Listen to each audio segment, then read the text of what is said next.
Okay, it is a little bit after 7 o'clock, so we'll go ahead and get started. Let's call the Johnston City Council meeting number 26-06 to order. Cindy, roll call, please. Councilmember Cope. Here. Evans. Here. Burkhart. Here. Reddy. Martin. I want to welcome everyone that is in the audience this evening. If you are here for an item that is on the agenda, we ask for you to wait for that item to come up to address the council at that time.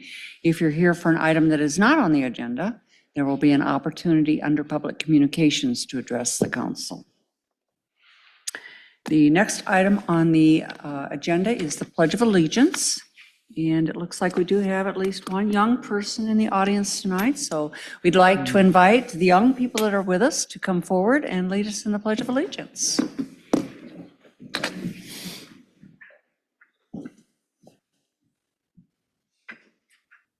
Allegiance to the flag of the United States of America and to the republic for which it stands, one nation, under God, indivisible, with liberty and justice for all. Thank you.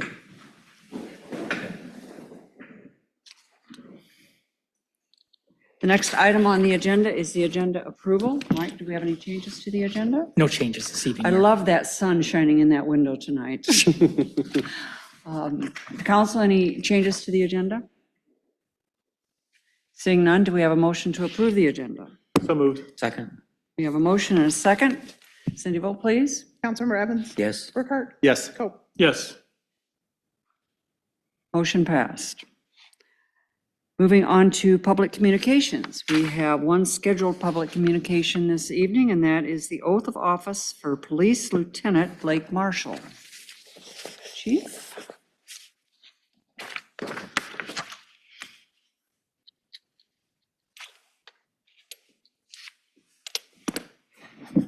Good evening, Mayor and Council. As we've been talking over the last several months, we've taken a strategic initiative to bolster the talent and the abilities of our criminal investigations unit. And tonight I'm pleased to introduce that final puzzle piece that we've recruited from the outside. I'd like Lieutenant Blake Marshall to come step forward with me, please. And you'll hear why we've landed on Blake as our opportunist here to step forward into a command role. Lieutenant Blake Marshall grew up in Waterloo, Iowa. He attended Iowa State University, graduating with a major in marketing and a minor in Spanish. He was hired by a well-regarded Central Iowa Police Department in August of 2003, and he's been a sworn law enforcement officer there for more than 22 years. During his career, Lieutenant Marshall's worked a wide variety of initiatives, including being a founding member of an intelligence team, a community response team member, spent 10 years as a marksman observer on an emergency response team. Blake's also started and supervised a drone program and maintains his FAA Part 107 pilot's license. He's a standardized field sobriety instructor, an implicit bias instructor. He spent 3 years working undercover narcotics as a detective assigned to the Central Iowa Drug Task Force and has extensive experience working with state and federal prosecutors. Blake was promoted to the rank of sergeant in 2014 and has supervised every patrol shift as well as a detective division. While supervising detectives, he's credited for advancing the technological capabilities of the unit, being a hard worker dedicated to successful investigative outcomes, and being an approachable leader and a subject matter expert in many areas of policing. Blake is a recipient of the Law Enforcement Victim Services Award presented by the Department of Justice and the United States Attorney's Office for his extensive work on a human trafficking case that identified more than 100 victims and led to a life sentence conviction. He's also received multiple life-saving awards, commendations, and unit citations. With that, Madam Mayor, I'd like to introduce you to our new Invest Lieutenant for the oath of office. Step forward.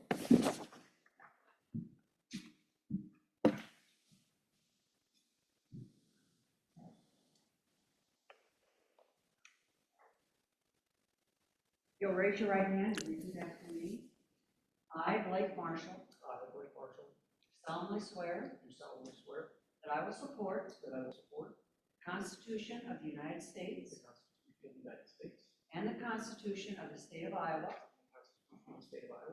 and that I will faithfully and impartially, to the best of my ability, discharge all the duties of the office of Police Lieutenant in Johnston, Iowa, as now or hereafter required by law.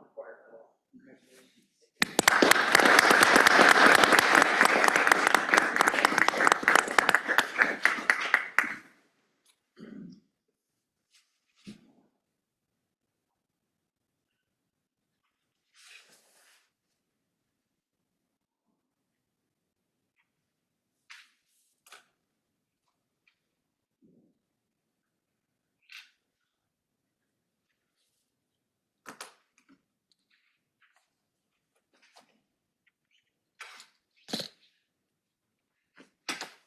As tradition goes, anytime there's a promotion in the law enforcement profession, we have the opportunity to have a loved one come pin on the collar brass. So with that, I'd invite Blake's loved one to step forward.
This one?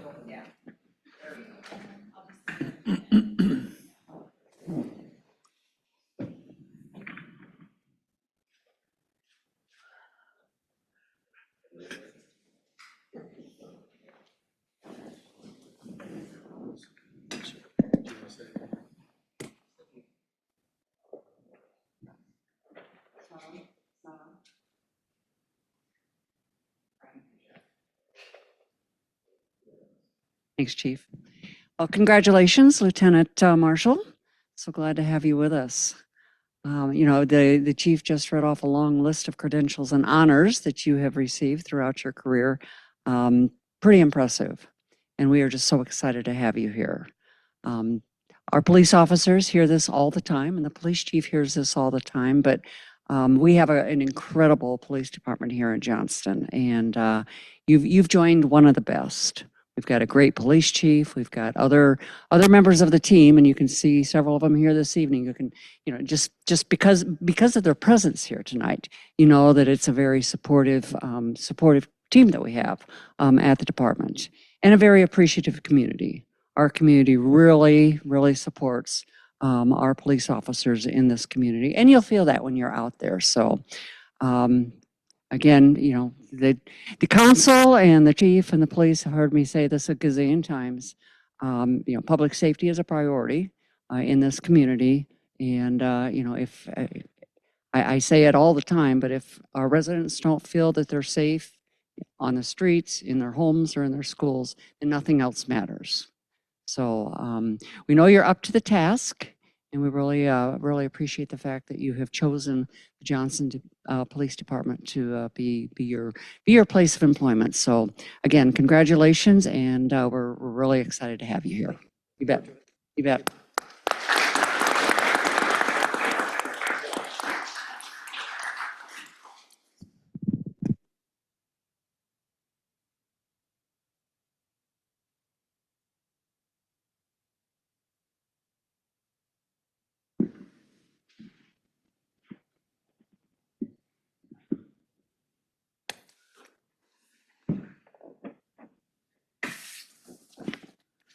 And there goes half of our audience. We are still under public communications. Is there anyone in the audience that would like to address the council under public communications? Seeing none, we will move on to public hearings. And we have 3 public hearings this evening.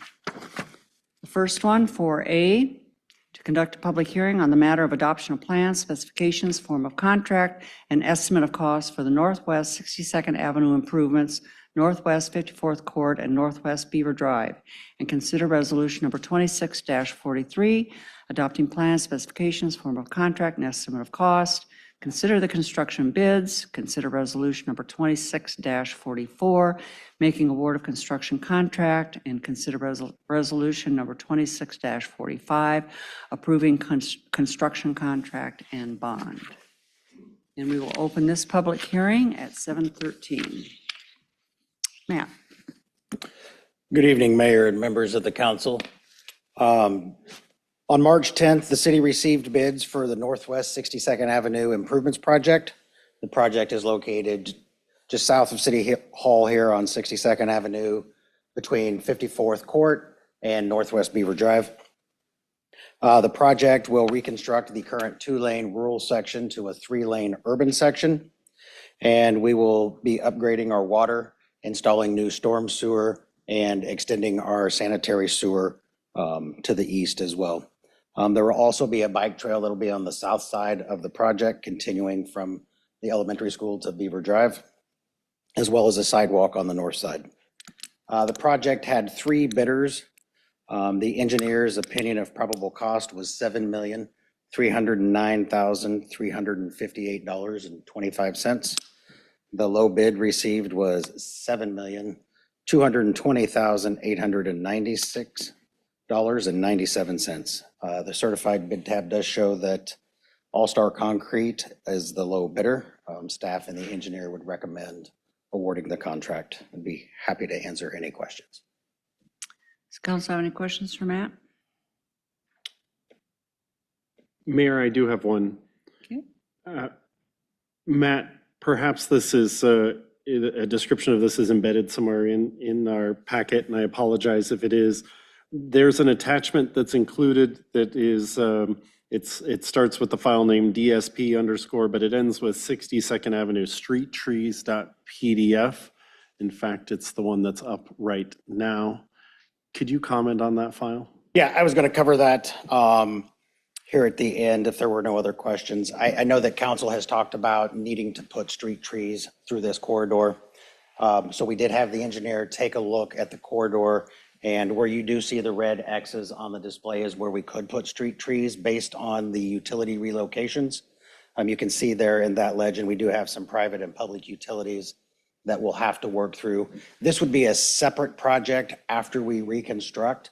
We want to make sure that those utilities are relocated in the proper place. Then we can identify where those trees would be located. But currently, this would be the maximum number of trees that we could put on that corridor after it was reconstructed, if everything goes according to plan. So we would bring this back as a separate project after reconstruction. Any estimate right now as to what it would cost for those street trees, or is it too premature to determine that? We didn't put a cost to it because we don't know the exact number of trees that we'll have at the end of the project. All right. My only other question, Mayor, if I may, is I just want to make sure that I understood correctly. The utilities will be buried along this stretch. Is that correct? Correct. We are taking the overhead electric and putting it underground. Mid-American is currently out getting easements to do that. They'll have switchgear and some transformers that they'll place. What you will still see some overhead lines. So basically the service pole, we're not putting the service from the service pole to the house underground, but you'll still see a couple of those poles going into the homes, but you won't see any lines crossing 62nd. Okay. Do private homeowners have any kind of option to, at some point in time, bury their own lines to a connection point? Yes, they would have to hire an electrician, and those costs are anywhere from $8,000 to about $12,000. Okay, thank you. Any other questions for Matt? Is there anyone in the audience that would like to address the council on this item? Seeing none, we will close the public hearing at 7:17. Do we have a motion to approve resolution number 26-43? So moved? Second. We have a motion and a second. Discussion? Cindy, vote please. Councilmember Burkhart, Yes. Cope, Yes. Evans, Yes. Motion passed. Do we have a motion to approve resolution number 26-44? So moved. Second? We have a motion and a second. Discussion? Cindy, vote please. Councilmember Cope? Yes. Evans? Yes. Burkhart? Yes. Motion passed. And do we have a motion to approve resolution number 26-45? So moved? Second. We have a motion and a second. Discussion? Cindy, vote please. Councilmember Evans? Yes. Burkhart? Yes. Cope? Yes. Motion passed. Moving on to item 4B. Conduct a public hearing on the issuance of not to exceed $13 million general obligation bonds. Consider resolution number 26-49, instituting proceedings to take additional action for the issuance of not to exceed $13 million general obligation bonds. And we'll open this public hearing at 7:18. Good evening, Mayor and Council. This is our first of two public hearings for our 2026 bond issuance. This one is essential corporate purpose bonds not to exceed $13 million. Significant projects in this bond list include about $5 million for the East Emerald Hay Road Northwest 63rd Street project, $2.7 million for the Northwest 86th Street overlay project, and then a handful of other smaller projects that include design and construction. No objections have been filed for this public hearing. Happy to answer any questions. Council have any questions for Sarah?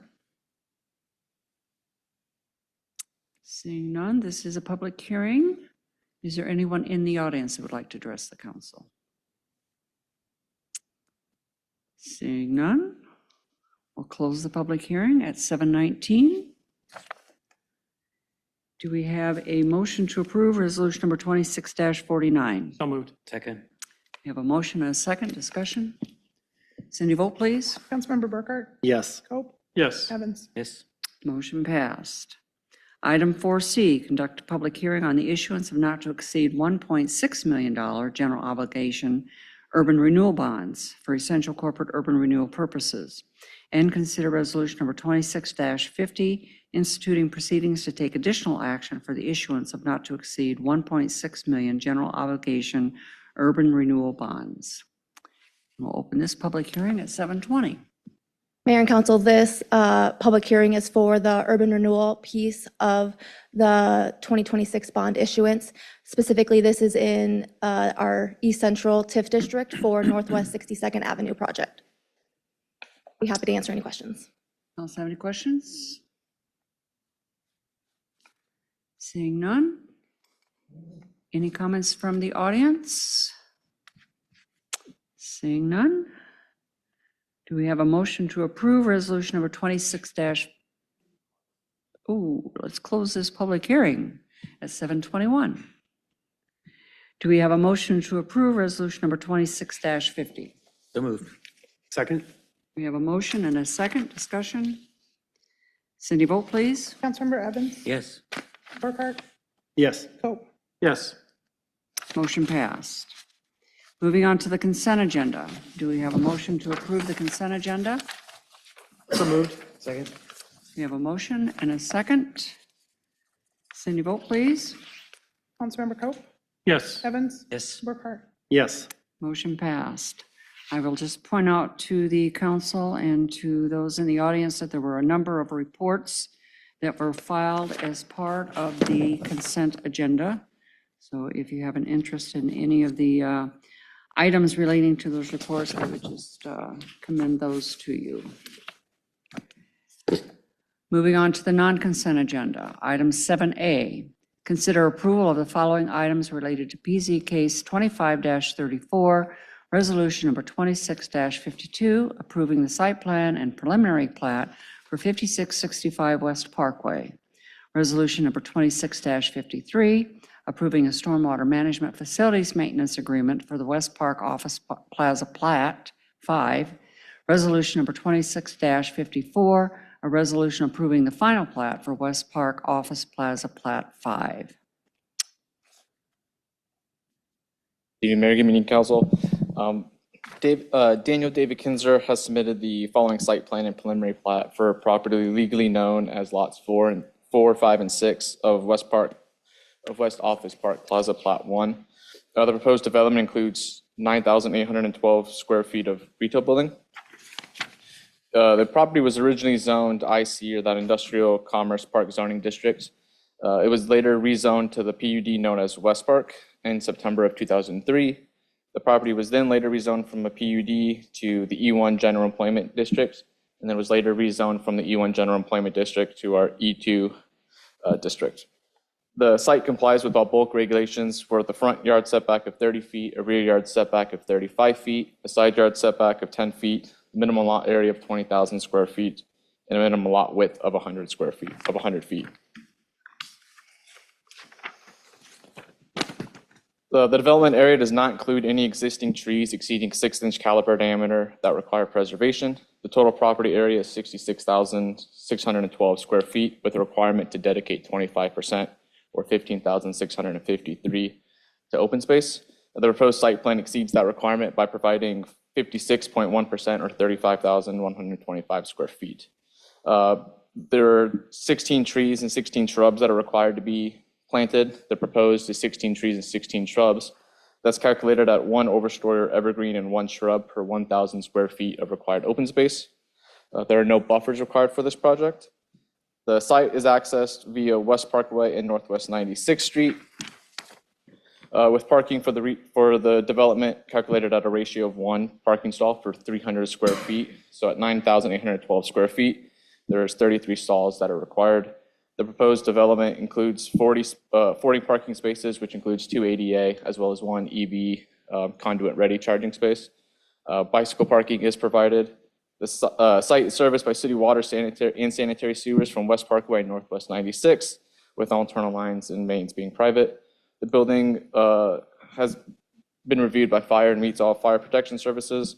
Runoff will be collected by 2 new detention basins located to the north and the west of the proposed building on the site. It'll be here on the site plan, and then it'll be north. Here's kind of a view for you. The project must comply with an architectural requirements of 50% or more Class A, no more than 50% Class B, no more than 15% Class C. As designed, the project meets all architectural requirements. The materials used are glass, stone, and insulated metal panels.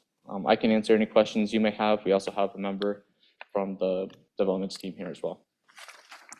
Council, any questions for Jacob? So Jacob, most of this development appears to be happening kind of in the southern third or southern half of the lot. Are they dividing it into 2 lots? Yes, so part of it is, this is similar to the one we had, I'd say the last meeting, where it was a site plan and a plat kind of a 2. So they're looking at splitting, there's 3 lots currently there, as you can see on the aerial. Yep, perfect, thank you. They're looking at taking this middle lot and kind of dividing it into 2, half of it going to the southern lot, the rest of it going to that northern lot. So here's what the final plot would kind of look like with the lot line going here. All calculations and everything have been based off of the new lot. So open space has been based off the new lot and everything. And then they might either sell the other lot, or that just sort of becomes a separate lot Yes. for development. Okay.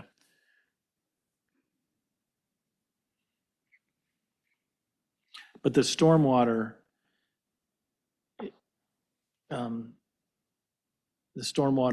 goes beyond that? So part of it, so it's been set up with both lots in mind. So part of it will be for this. So there's this western part, which is on both sides, and then this northern lot. So both detentions have been set in mind with the future development in this as well. Okay. But the northern one is outside of the lot. Right. And the other one is half in, part of it is. Yeah, they're both owned by the same, which is the reason for the plat. Okay. Any other questions for Jacob? I should also say we sent notice out to everybody within 350 feet, and we've had no comments or phone calls to staff.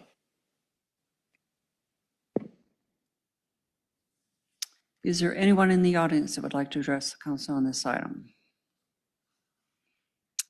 Seeing none. Do we have a motion to approve resolution number 26-52? So moved. Second. We have a motion and a second. Discussion. Cindy, vote please. Councilmember Evans, Yes. Burkhart, Yes. Cope, Yes. Motion passed.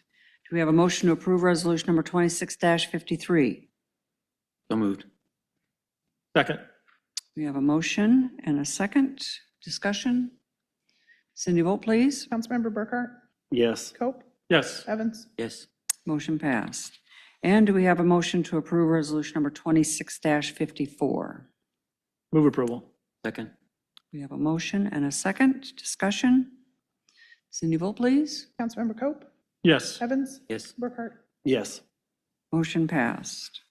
Item 7B, consider approval of resolution number 26-55, approving the preliminary plat for ACO Townhomes Plat 1. Jacob.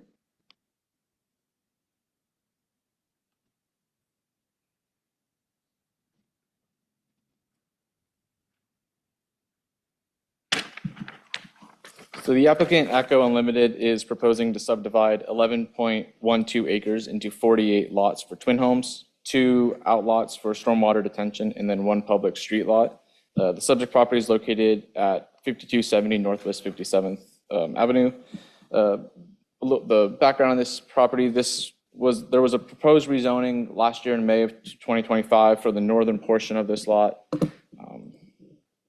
Would be for, if you took my mouse and moved it up, with the intent to rezone that 4.8 acres from R175 medium lot residential to the R2 low density mixed residential. The applicant later withdrew their application prior to any action by the city council. In May of 2025, the southern portion of the lot was rezoned from the R175 medium lot residential to include animal keeping overlay. So it's zoned R175 with the animal keeping overlay. The Thrive 2040 comprehensive plan identifies the subject property as suburban residential.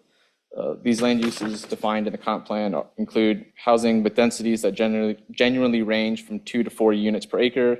Neighborhood areas classified as suburban residential will typically be predominantly single-family detached units on lots generally ranging from a quarter of an acre to half an acre in size. Suburban residential areas include the potential for some single-family bi-attached units and other lower intensity attached housing options. The proposed development is consistent with the Thrive 2040 comprehensive plan. Again, some context, the property is zoned R175 medium lot residential and R175 with the animal keeping overlay. The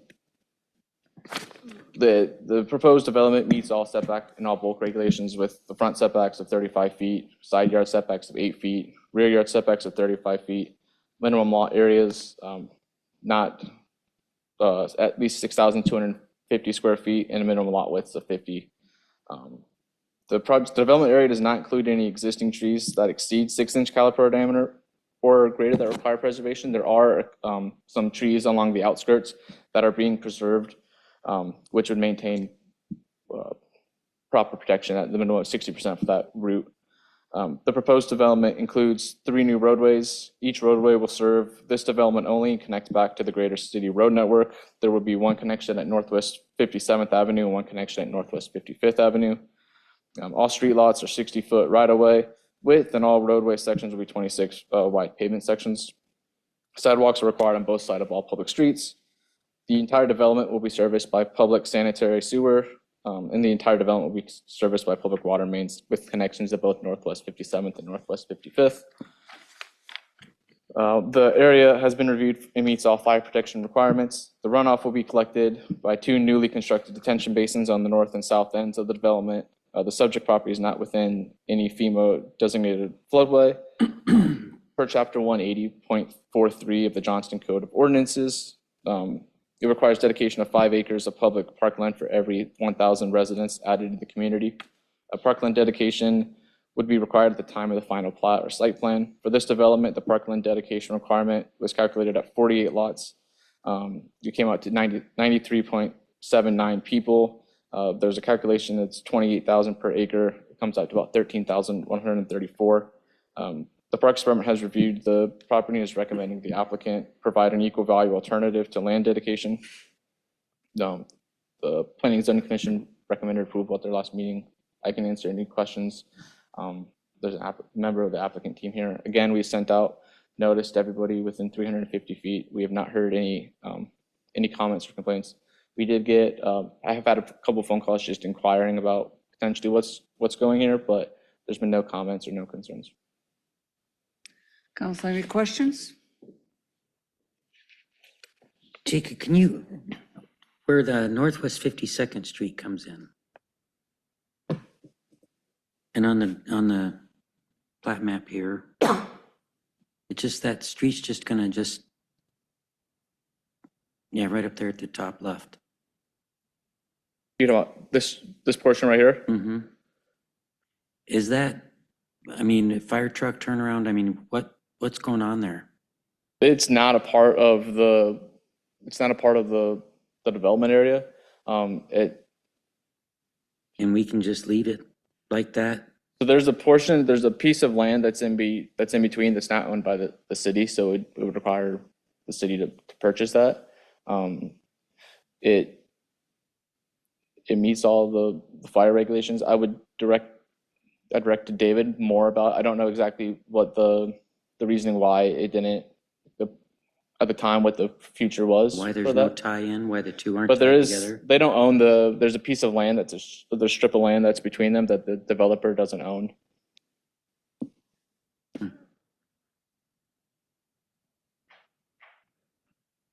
Jacob, so I'm looking at Northwest 56th Avenue, the proposed Northwest 56th Avenue. And if you go back to the street that Councilmember Evans was just talking about, that Northwest 52nd Street, how it has kind of a T-bone kind of turnaround for public safety vehicles.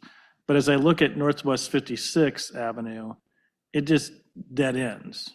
And so I'm kind of wondering about, from a fire public safety vehicle, if you're going down, let's say you're servicing lot 18, how will they turn around and get back out of there? Will they have to back up and come out? So- And wouldn't we normally require some sort of turnaround at the end, at both ends of 56, or why has that not been incorporated in the plan? The sections are less than 150 feet in length, which would, I can answer anything. oh, okay. It's less than 150 feet in length, which wouldn't require that turnaround. Part of the review process is Adam Mostert, our fire marshal, and our building inspector looks at this as well, and that's a discussion as well. But from my understanding with conversations with him is it doesn't meet the length requirement to require that turnaround. How long is the proposed 156th Avenue? The sections for it are 129. So from the intersection to the dead end is 129, and then from the intersection is 125. So they're just under that 150-foot length for you. So that's measured from where 53rd Street comes in? Yeah, so it would be from the intersection of 52nd to the dead end, and then from the intersection of where 53rd to the dead end. So it's not the entire length of the road, it'd be from that intersection.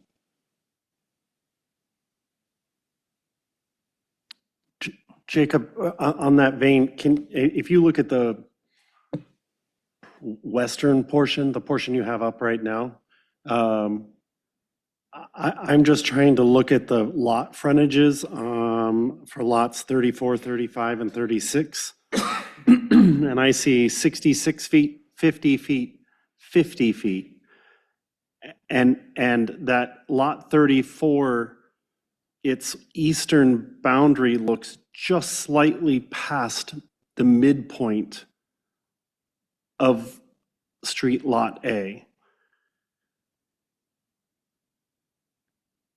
I mean, I trust whatever CAD program did this, but it seems kind of odd to me that we can have nearly that lot line at 50 feet on, and so I get 166 feet from that boundary, just adding up those three frontages. Can the applicant or somebody explain to me how they arrived at 129? I'm sorry to hijack your time. No, it's fine. Yeah. Justin Strom, 2727 Southwest Niagara, consultant for the developer here. So I hear what you're saying on that 50-50 and the 66. So we got, Usually it's from about the end of return to the end of the street where we're doing the 150. We have coordinated this with fire. So if any longer on both ends that we're showing, it would require some type of more like a cul-de-sac or even off that end, a hammerhead off that end. But if you kind of like break it out, both of those two dead ends itself are kind of like a hammerhead. So they do meet fire code as shown. I did want to also I just wanted to add some context to it. So instead of adding one street, just fluidity that goes through it, this is more of a traffic calming method so that people don't use this as a cut through. They use the main roads and use Beaver to go around. So nobody's coming in and out of this development using it for who's not necessarily supposed to be there. The west side of it is also still part of the city's comp plan to also potentially be a connection to head to the further west. So we're providing right-of-way that ends there that can be extended for further public infrastructure if those estate lots do develop or if something further west needs to pull through from Merle Head as shown in the comp plan to make that connectivity.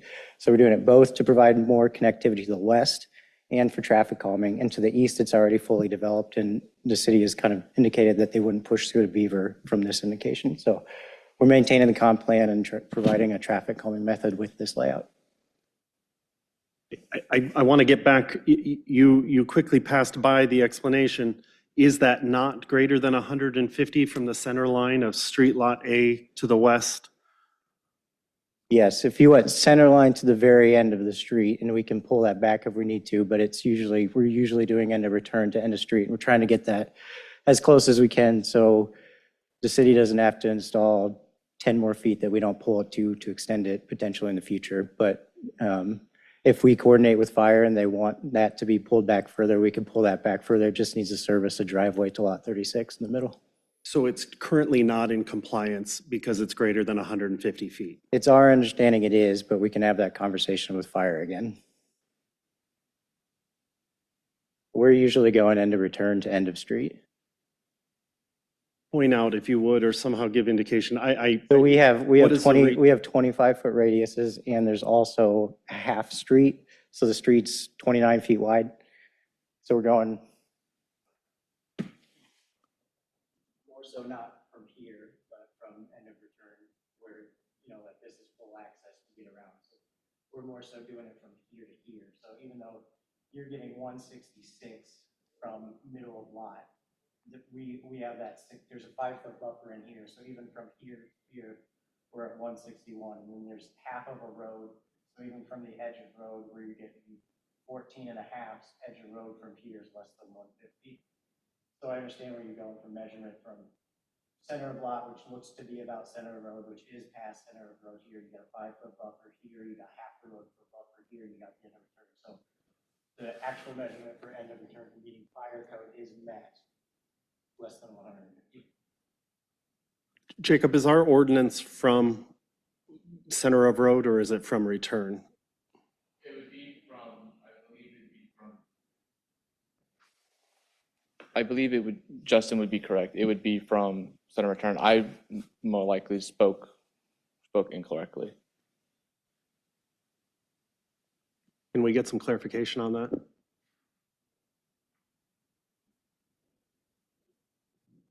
That's a fire code requirement that would be reviewed by Adam Ostert, so. And certainly if it's not met, they're not going to get the clearance through the fire department. Okay. They're not going to get the what? Clearance. They're not going to get approval through the fire department. I mean, so it's been reviewed. Yeah, by this the fire has been, marshal's office Adam already. Ostrat has reviewed this and looked through it with fire with from his purview and everything as well. Again, I more likely spoke incorrectly on that, and I apologize. I didn't mean to interrupt. I kind of hijacked your line of questioning, so I'm sorry. No, I mean, from, as I look at this, the street, and I look at Northwest 56 as I really sort of one long street as opposed to 3 segments. Especially you have these 2 end segments, and just kind of from a standpoint of trying to figure, we typically, as we allow for construction, try to make sure that we're going to have construction that accommodates our public safety vehicles. And as I look at this Northwest 56 with no sort of hammerhead or something like that on either the west end or the east end, that seems problematic. So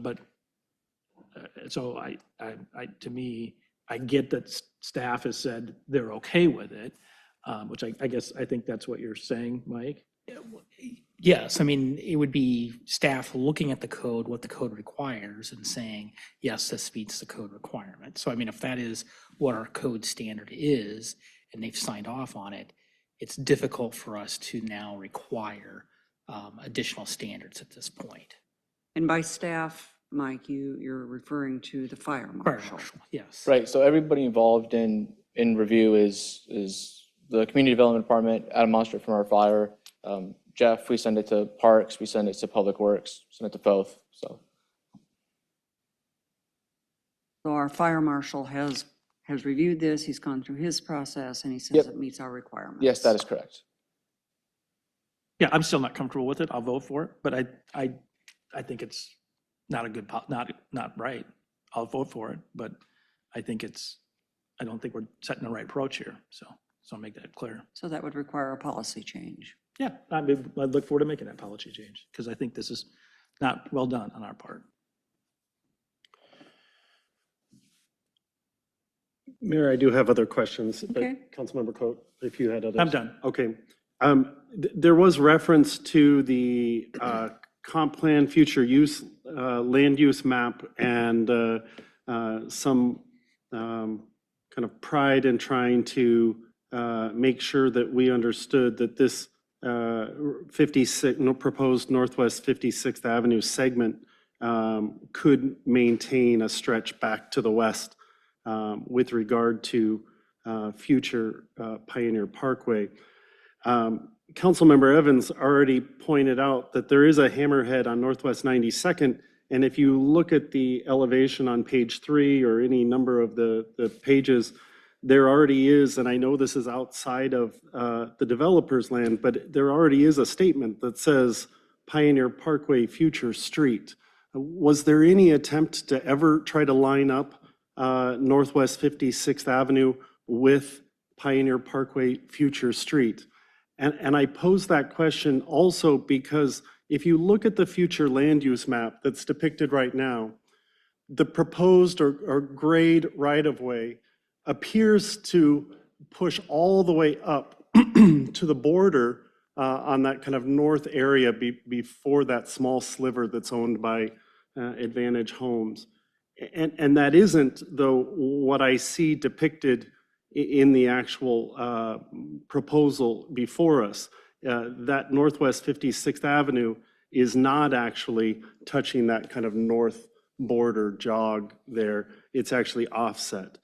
So I need a little more explanation as to why you didn't try to follow the future Pioneer Parkway as it was already depicted on Northwest 52nd, but then you also chose not to actually follow what was prescribed within the land use plan that's provided in our packet. It's close. Yeah, as I mentioned before, in our coordination with city staff, they indicated that it wouldn't punch through to the east. So we set it up in the middle of where the turn happens. And that's where it ended up on the left side. And where that location comes out to, you are correct, it does not line up 100% with the comp plan visual. But city staff had indicated that that location was acceptable. Who from city staff? The review staff, Jacob, anybody that's reviewed it we've submitted it multiple times. Jacob, would you mind giving a little more background as to the city staff's awareness of the Pioneer Parkway Future Street as dead ends on 52nd and why it was deemed by city staff to be acceptable that we would now have another segment that would never connect to that? You're talking about from why there wouldn't be the road connection here? Yes. And where did you say, when you said here, I'm trying to have a hard time finding where you're talking about. Talk about, I guess my mouse would be.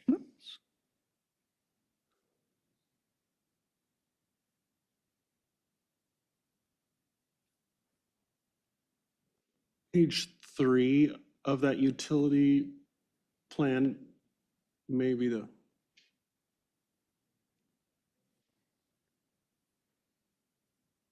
Talking about this portion, the Pioneer Future, that would go, yes, why wasn't connected through 12 and 39?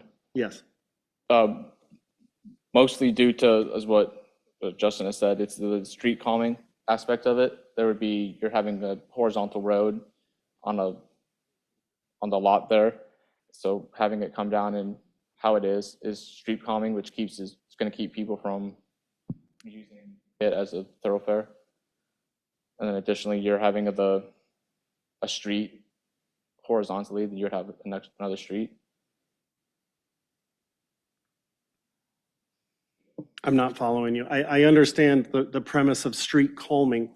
What I don't follow is there's absolutely no way that you could have drawn an east-west connector from what is already deemed a Pioneer Parkway Future Street and still put a jog into Northwest 52nd Street as proposed? Did that ever come up in discussion with the applicant? I don't know if this has already been said, but this current hammerhead turnaround that's at the end of existing 56, and it's not currently owned as a right of way for the city. It's owned by a entity or individual as part of the development. So it wouldn't be able to be connected to without the city purchasing that lot, is our understanding. And then we were told it would not punch through further to the east. So trying to line it up exactly with that, no longer lined up with where city staff's direction was on where potential connection would come through the middle of this area.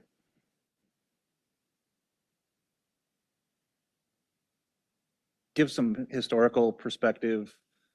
Pioneer Parkway was shown probably going back to the early 80s from Merle Hay Road to Northwest Beaver Drive, in part because 55th and 57th were in very poor condition. 2 comp plans ago, so 10-ish years ago, longer than that, we removed the eastern section of it because it was clear enough development had happened that right away would be pretty much impossible to get through. And we had envisioned and we're looking at CIP for rebuilding 55th and 57th. With that done, there's really no need for there to be a Pioneer Parkway through this neighborhood in either direction. Certainly you could make the case as you go back to the east to get back to the light.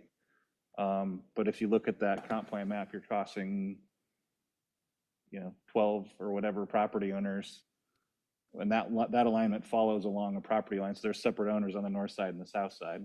It becomes very problematic to ever get any kind of connectivity through there. So.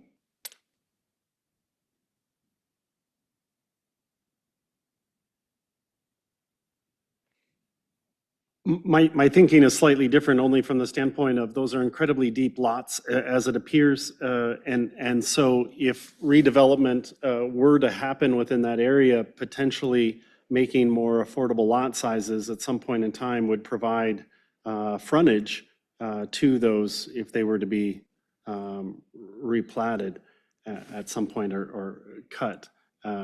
So it just a different train of thinking for different future planning. I'll be honest, I'm very frustrated that road segment, not only because of the lack of hammerheads or turnarounds at the end of that, but moreover, that there was no consideration given based on awareness of what was already in place. I'm concerned because I really want to try to make a cohesive neighborhood as opposed to separate individual developments from that standpoint, so that everyone feels like they belong.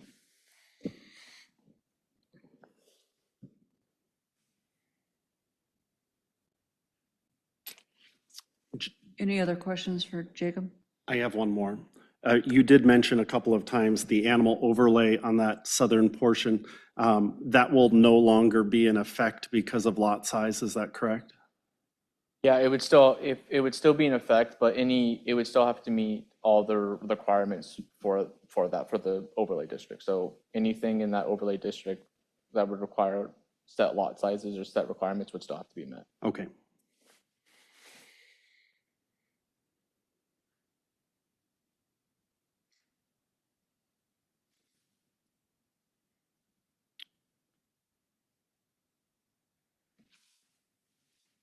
So I think one thing that I'm confused by is that if you look at this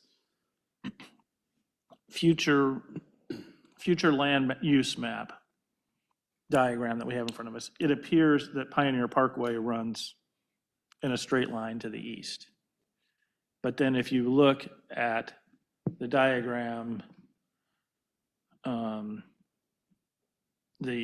ACO Townhomes Plat 1 preliminary plat, and you look at these, it doesn't show an alignment. So that's challenging, right? Because those two, I'm having a hard time reconciling those two documents. And I think Councilman Burkhardt is as well. But what I'm hearing from David is that while it would be appropriate to maybe be concerned about the impact that this could have on our ability to plan in this area, we shouldn't be concerned about that because of the development the construction and projects that have occurred on 55th and 57th, which maybe supplant the need for that Pioneer Parkway. I'm kind of asking that to you and also to David. So am I summarizing all of that correctly? I'll jump in there. Yes, and Councilman Burkhardt's right, that if you had some connectivity through there, particularly back to the west, you could get a little better circulation through some neighborhoods and maybe get some different variety of lot sizes, those kind of things. The challenge has always been, going back to 1980 or whenever this was originally envisioned, is a line was drawn on a map crossing a significant amount of individual property owners that to get all of those line segments to ever line up is really going to take us going in and building a road through there. And that need really went away when 55th and 57th were envisioned and then reconstructed, which I don't know all the history, it predates my time here, but there was talk in a couple of places on the east side of Merle Hay where the city was going to go in and put roads in at one point in time, which obviously hasn't happened. We've rebuilt the infrastructure we had. So anything that happens in the area, particularly to the west of here, is going to be some type of infill. It's going to be, we're going to be challenged with what are really big lots today and some assembly of lots to have some redevelopment happening within those areas. Because you obviously have individual parcel owners. Yep. And as long as those parcel owners. And that was always a challenge. That's why the 52nd is only, it's still owned by, that's only a half a right-of-way width at the end of the existing neighborhood. We wouldn't do it that way today. We'd still require it to be deeded to the city, so we had more flexibility, but the only way we'd be able to attach to that roadway is most likely condemn that parcel and make some sort of connection at a city expense. So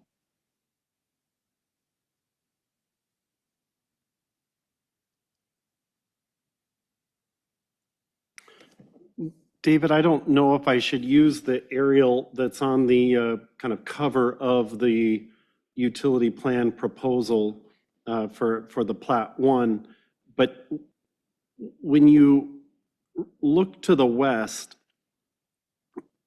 I see the portion that appears to be paved of Pioneer Parkway, just to the north of some, I think they're 3-story townhome type. That appears to be, if you were to continue even just following that without jogging at all, but continue to extend that to the east, I don't see that we'd have 12 different parcels that we'd have to cross or parse to get to this parcel. What am I missing? well, I was counting on both sides. Sorry, I will, the pavement where Pioneer Parkway stops today by the village of Johnston Station, it stops just past where the easternmost driveway goes north-south, specifically to allow it to venture either north or south from there, because it was just following along the southern That pavement was specifically stopped short because we didn't know what alignment might happen if that road ever went back to further to the east. That all happened, of course, before the senior housing went into the north there, but we would not normally allow pavement to stop before it reached its property line, but we did in that case because we didn't know what alignment might happen. That's been the challenge for this,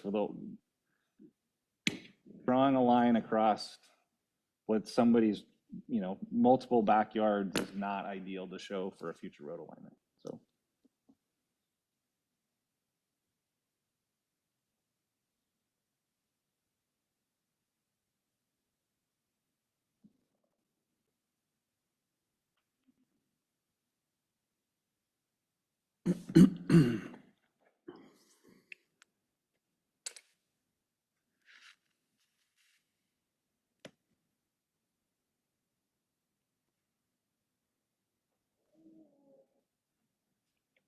Are there any other questions?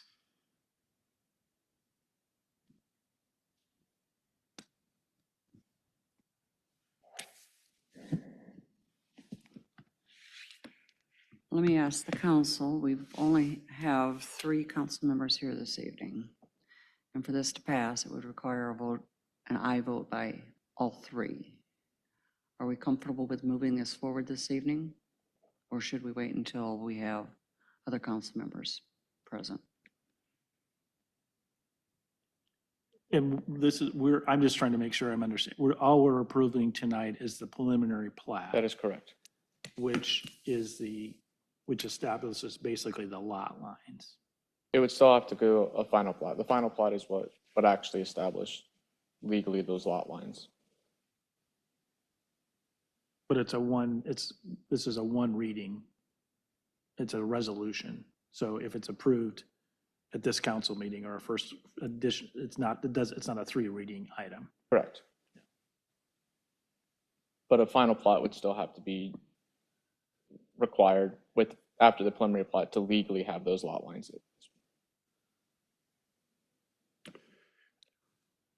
Jacob, or the applicant, is there any criticality to have this approved or this first reading and preliminary plat approved this evening? And I ask that question in a loaded fashion because I would much prefer to visit with city staff about kind of some of these details and how they arrived at their conclusions for approval. And based on the information I have tonight, I would not be voting in favor of this. So that's what I'd like to ask. And just to clarify, so approval of the preliminary plat authorizes the developer to then prepare construction plans for the public infrastructure. So once you approve the preliminary plat, you're basically approving the public infrastructure. And then the final plat is required to comply with the preliminary plat. So there's not really an opportunity for change between preliminary and final plat. Yes. Just to clarify. And because it's a residential subdivision, we aren't approving it. We won't have a site plan too. So this is preliminary plat, and which is really, the preliminary plat is the most important. Yes, once you've approved the preliminary plat, essentially the layout of the streets and all of that and lot lines is approved. Right. It's not like the previous item where we also were approving a site plan. Correct. That doesn't come to the council for approval because it's a residential subdivision. Correct? Am I saying that right? I believe that's correct, yes. The only stipulation I would add is the twin home nature of how this is being set up does require site plans for each individual lot development. So it would come. Yeah. Oh, never mind.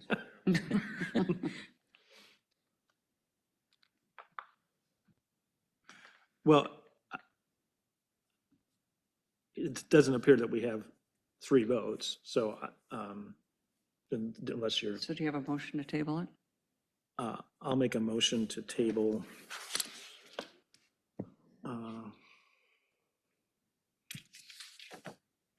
Resolution 2655. I'll make a motion to table resolution 2655. There's a second. Second. A motion and a second. Discussion. Cindy, vote please. Councilmember Evans? Yes. Burkhart? Yes. Coe? Yes. Motion passed.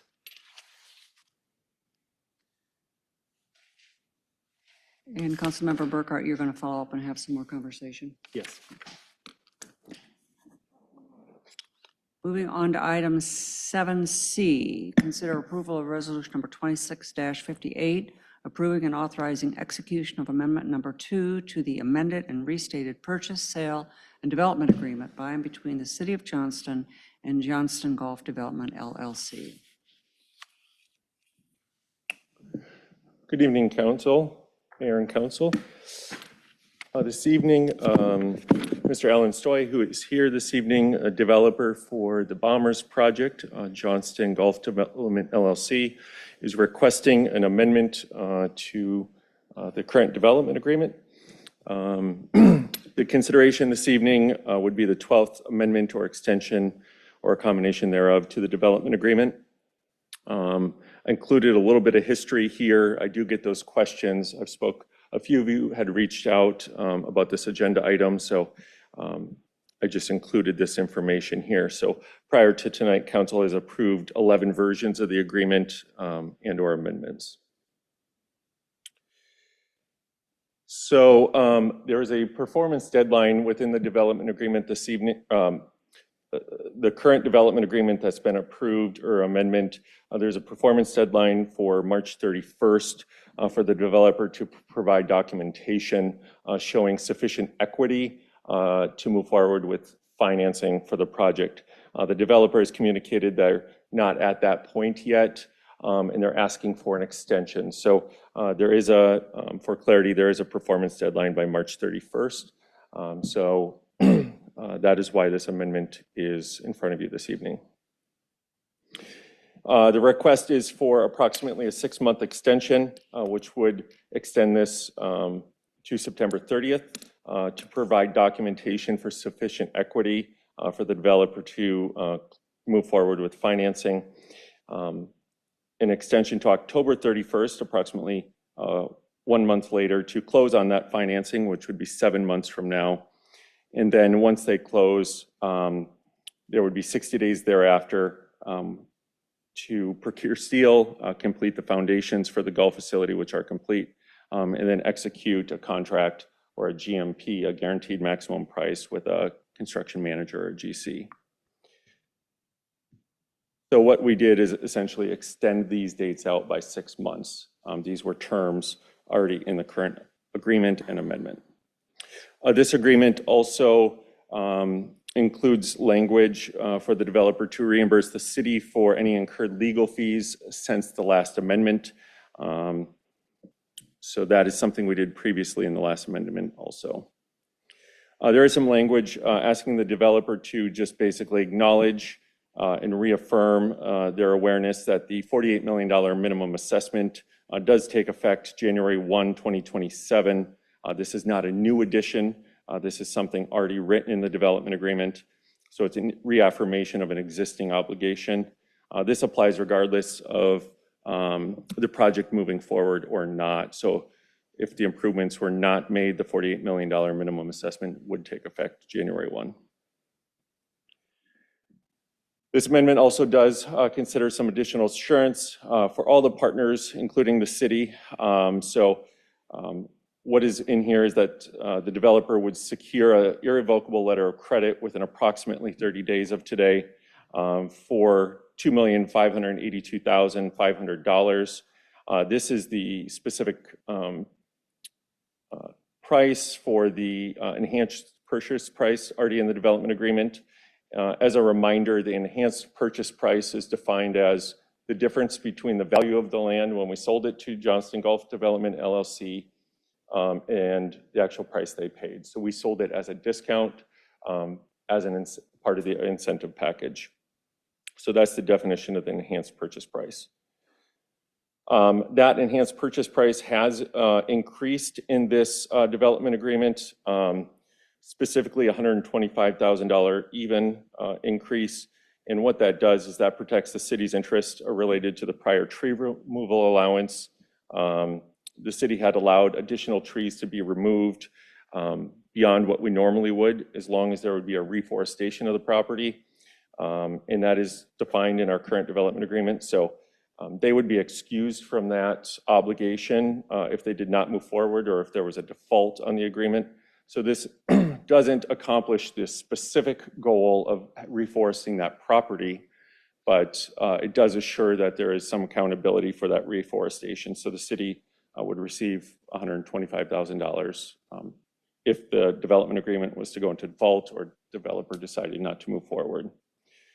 Again, that is not the goal. The city's goal would be to, obviously, for the project to move forward and for that project, that development site to be reforested. Lastly, there is some conditional rezoning requirement within this amendment. The developer would submit a conditional rezoning application to the city, and that application would include additional restricted uses on the development site. So I'll read those off. It would also restrict municipal, county, state, and/or federal administrative or service buildings, hospitals, maker spaces, commercial ambulance or medical carrier service, electrical substation, essential service, and a wireless facility macro. So that is in line with your 2013 Johnston Gateway plan. In terms of these uses, were not part of that vision for the entrance to the city on Merle Hay. Happy to answer any questions. The developer, I do believe, wants to speak tonight, but I'm happy to take any questions before that. Any questions for Josh? Seeing none. I apologize, Mayor. I did forget one thing. Item 1 under the summary, I did skip. The developer is going to provide within this agreement an updated private lending term sheet, a fully executed one. That's something that's being asked for in that. So and that would be delivered to the city within 2 weeks. Any questions, council? Josh, the anticipation of the private lending term sheet is to confirm what the adequate or sufficient level of equity is. Is that why we're requiring that? I think the intent was to make sure that the conversation with this lender, the primary lender they're working with, to make sure that is still an active opportunity for them to work towards. So that, I believe that was the intent. Mike, was that our intent? It's been about 6 months, a little more than 6 months, so we had asked for an updated term sheet. But aren't you in regular communication with the lender? We were having periodic, yes, we were having periodic monthly touch points, yes. But you still feel like, despite that, a need to have an updated term sheet? Okay. I mean, I just wanted to make it clear that this isn't a request that's being made because the lender is, or there's been a break off in that communication, correct? It is not a requirement in this amendment to continue those. That was a requirement in the last amendment to have monthly touch points. So that would continue, right? I would have to go back and take a look, but I don't know if it is continuing by obligation. I have to take a look at if there was a cutoff on that. I just sort of presume these built on each other, so. Staff would welcome that. That was my understanding that regular communication was occurring, so. Correct. So, okay.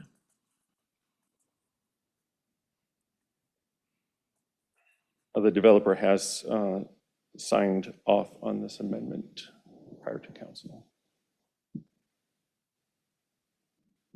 Ellen, did you want to say? Okay.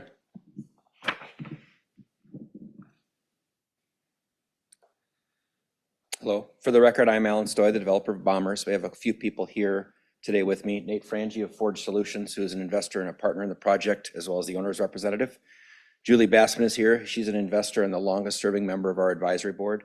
And also joining remotely is Brent Connell, the managing partner of Geneva, who is our senior lender. He'll also be available to take any questions that may have.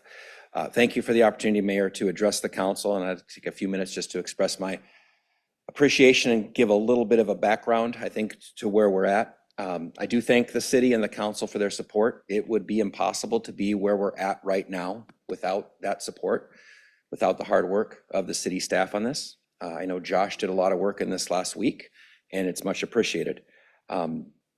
It has come to my attention that I may not have done as good of a job as I could have at fully communicating the status of this project and the strength of this project, particularly in light of events elsewhere. And so I hope to briefly remedy that this evening. But I want to be clear, in addition to continuing to work with city staff, if there's ever any member that wishes to have a discussion, to have a direct discussion with Geneva, with Nate, with any member of our team, we're certainly open to that. We're committed to that openness. And as far as I understood, to your question, Councilman Cope, the continued monthly communications should be certainly continuing. It's not lost on me that the average person who would be pulling up on the southern side of Johnston to the stoplight and looking on the east side of the street and the west side of the street and seeing nothing going on might assume that there is nothing going on. And in fact, they may even assume that some of the challenges on the west side of the street might be similar to what's going on, that we might be dealing with similar challenges. And I want to assure you all that that is not the case. In fact, there have been several points of progression since we signed Amendment 1 about 3 months ago. That said, I think there's a fundamental challenge in defining a private equity raise and what's progress in a private equity raise. And as such, we're committed to continued and increased openness as is requested or desired in this process to make sure we're evidencing that we are making progress. As a brief summary, with the majority of this being attributable to bombers specifically, we have invested approximately $16.2 million in this project over the last few years. The majority of that is payable to general contracting, and in 2026 alone, we have spent an additional $211,735.63. Our financial figures have been vetted by Geneva, Untamed Equity, Ember Grove, and a multi-billion-dollar corporation, Marriott International. They've been confirmed and established by the CPA firm of Beasley Mitchell, who does our taxes and provides K-1s to our investors. They just received an award from IPA as one of the top accounting firms in the country for 2025. This $16.2 million does include approximately $2.4 million in very generous grants from the city, which are much appreciated, but the majority is from investors, of which I am the largest.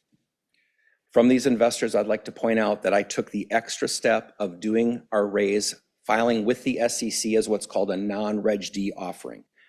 What this does is put an extra step, it puts extra scrutiny on us, on how we do business, requires extra reporting. And according to the securities lawyers who put together our private placement memorandum, only about 8% of private companies do this because of what it requires, the extra steps it requires, the extra scrutiny. I believe this was a positive in establishing trust with what was a very large project for which we would need a lot of investors to help us out with. We're currently in the process of securing the remainder of the financing, which does take time. Geneva, who again is here tonight remotely, has approximately $10 million committed from institutions that they have previously worked with and previously completed deals with. The present goal is to seek an approximately additional $5 million from a local community bank. From that, Geneva feels strongly the rest of the financing will fall into place. Additionally, since the last amendment in December, we signed an agreement with Ember Grove. Within 10 days of that signing, I brought Ember Grove in to meet city staff. The importance of this agreement is significant. It committed an additional $7 million direct to our project and $3 million indirect to this project, to both Bombers and the hotel, and it more than doubled our guarantors. As I'm sure you can imagine, such a process does take time. They had to do their own diligence on us to make sure this was a project they wanted to put that kind of money into. It did cost Johnston Golf significantly in terms of equity that we had to give up for this, but we needed it to get the project going, and we were willing to do it. Additionally, since the last amendment, as of that agreement being signed on December 30th, we've moved from 15 to 20, and it's a little variable depending on fluctuating income in guarantees, to now in excess of $40 million in guarantees. Unless the majority of a guarantee is liquid, banks usually like guarantees about 30% higher than the loan amount. So getting above this $40 million threshold was important when we need a $28 million loan. We've now done that, which allows Geneva to really pursue this in earnest. Point out a few things about Geneva. In what is really a precarious time, where the average private equity firm is in existence for less than 4 years, They've been around for 35 years. Ups and downs, a lot of problems, a lot of crashes in that time period. We're lucky to have them, not just glad to have them. They'll do north of $400 million this year in projects. Geneva does report some challenges, and that in already a soft market, some things that have happened elsewhere in Johnston have not helped our current goals. Last Wednesday, one of the supporters of our project who has given us loans in the past, Grinnell Bank, Rusty Jones, informed us of the same thing, that there are hindrances based on other things that have happened. Yet, despite that, Geneva remains confident we will be successful. Finally, just wanted to point out some progress in another area, specifically the hotel. This is another area I think I could have done a better job at communicating with folks on the progress that we've made.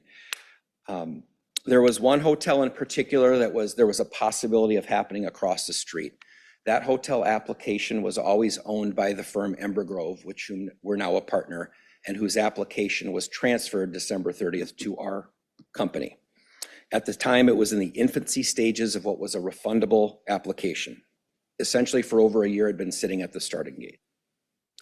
I am pleased to say that after nearly 6 total months, but a strong 3 months of diligence by Marriott, which includes financials, personal financials, interviews I had to take in Iowa with current Marriott owners, in-person visits by Ember Grove to New York, in-person visits by me to meet with Marriott executives at a conference in Vegas, we are, as of Friday, Marriott's newest franchisee.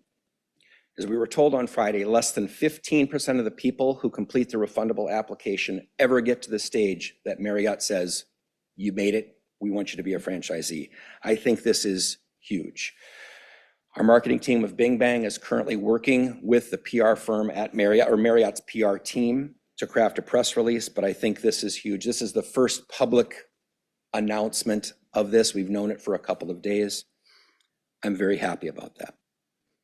It is my hope that we continue to work together to see this progress to fruition. As I mentioned, I'd be happy, as would Geneva, to discuss anything further outside of this forum. But at this point, I'm happy to answer any questions. Any other members of our team, which has certainly been instrumental in our progress thus far, can as well, and Geneva can as well. But thank you, Mayor and Council, for your support. This has taken longer than any of us would have wanted. We continue to trudge forward, but I do feel like and it's been told to me, and I realize that I probably have not done as well as I could have at establishing the progress. So with that said, I would welcome any questions if there are any. Ellen, can you share any more about the new news about the franchise with Marriott? I mean, what happens next? So what happens, so there's a few things here, and we're in a little different situation with financing for Bombers, a unique specialty use project, and the hotel. As part of this, although it was official on December 30th, where Marriott full board dug into diligence, we were doing other things before that, such as STAR reports, ADRs, occupancy levels, to show that this was a good place for Marriott to be. So Ember Grove currently owns 12 hotels. They primarily deal with Clear Lake Bank and Trust and BMO. Both of those banks want an opportunity. I spoke with Northwest Bank today, who wants an opportunity. We think that will be one of the easiest things. However, Marriott recognizes, and in our actual franchise agreement, they put some deadlines as well in there because they recognize how long certain things take. We'll have to do some rezoning. We'll have to do some other things. We just learned from Dave a few weeks ago, there was a conservation district that we weren't aware of, that Kirkham Michael wasn't aware of. We have a meeting with him later this week, that Kirkham Michael then called the Army Corps of Engineers. Kirkham Michael is one of our engineering firms. Okay. Civil Okay. engineering firms, and they talked to the Army Corps of Engineers, who said, we believe we can get that conservation district moved. They also said it could take up to 18 months. Now, we didn't want to go there and say, city, we need 18 months to build this hotel. If we have to move that to a little less ideal location and shift it a little bit to the west, we will do that. But we're certainly going to make every effort to do things like that. So there are some planning and zoning things. We've had a few different meetings along those lines to make sure we were doing everything properly. Confluence, who is our environmental engineer, also met with Councilwoman Martin a few weeks ago to just make sure what the plan was for trees and other landscaping was going to be positive. And she told us, based on what you're talking about, it would be something she would be comfortable with. So We think that will be soon. Now, the success of the hotel independently, the numbers say it will work. That said, we believe it'll be much more successful with Bombers there. So we certainly remain keyed on Bombers, but that doesn't mean we plan to, if it's 5 months from now and we're still struggling in one way or the other, that we're not going to move forward with the hotel, if that answers your question. It does. Thank you. Other questions, council?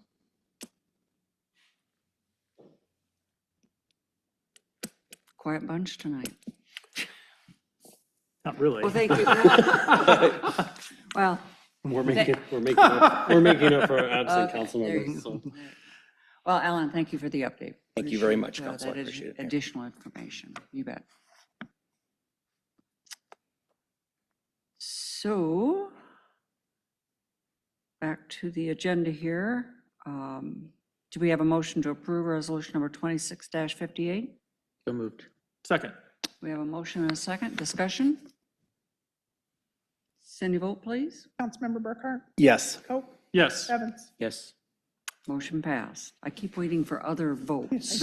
Me too. Moving on to item 7D, consider approval of claims in the amount of $2,383,851.54. Move approval. Second. We have a motion and a second. Discussion? Cindy, vote please. Councilmember Coe? Yes. Evans? Yes. Burkhart? Yes. Motion passed. City Administrator staff comments. I have no comments this Nothing evening. this evening. Staff? One comment, we do have a public meeting scheduled for tomorrow night for Northwest 63rd. You should have received an invite for that, but this is just kind of our final meeting with the neighborhood before we finalize plans. We've got the plans about 75, 80% complete. So we're gonna show those impacts to the residents, meet with them for about an hour, answer any questions. So it'll be our third meeting on our first phase of the east of Merle Hay, north of 62nd projects. Any other staff comments? Seeing none, moving on to city council comments. Councilman Evans. Councilman Coe. I'll pass. Thank you. Councilman Burkhart. My only statement, and there's plenty of teams and groups that I could give well wishes to, obviously, as we move into spring season. But I'll highlight a couple. Our boys and girls track teams are starting to run outdoors now, as far as that goes. So not only be vigilant for them as you're driving through, but also cheer them on as they go to different meets. And also our mixed show choirs, both the JV and varsity, will head to Orlando this next weekend to compete in nationals. And so I wish them well, and I'd ask that you do the same. Have you done your performance yet? We did. I was not as featured as prominently. I did not have a solo. So. Did you bring home any trophies? Pride. No, but I don't. Our kids were so proud. We didn't cost us any trophies. That's the more important part. Our pride is still intact. Barely. Fun stuff. Thank you, Mayor. Yeah, you bet. And I was just looking at my calendar here. Lots of things have gone on, but I think I'll pass this evening as well. With that, we have a closed session per Iowa Code Section 21.51J to discuss the purchase of particular real estate only where premature disclosure could be reasonably expected to increase the price the governmental body would have to pay for that property. The minutes and tape recording of a session closed under this paragraph should be available for public examination when the transaction discussed is completed. Do we have a motion to go into closed session? So moved. Second? We have a motion and a second. Discussion? Cindy, vote please. Councilmember Coe? Yes. Evans? Yes. Burkhart? Yes. Motion passed.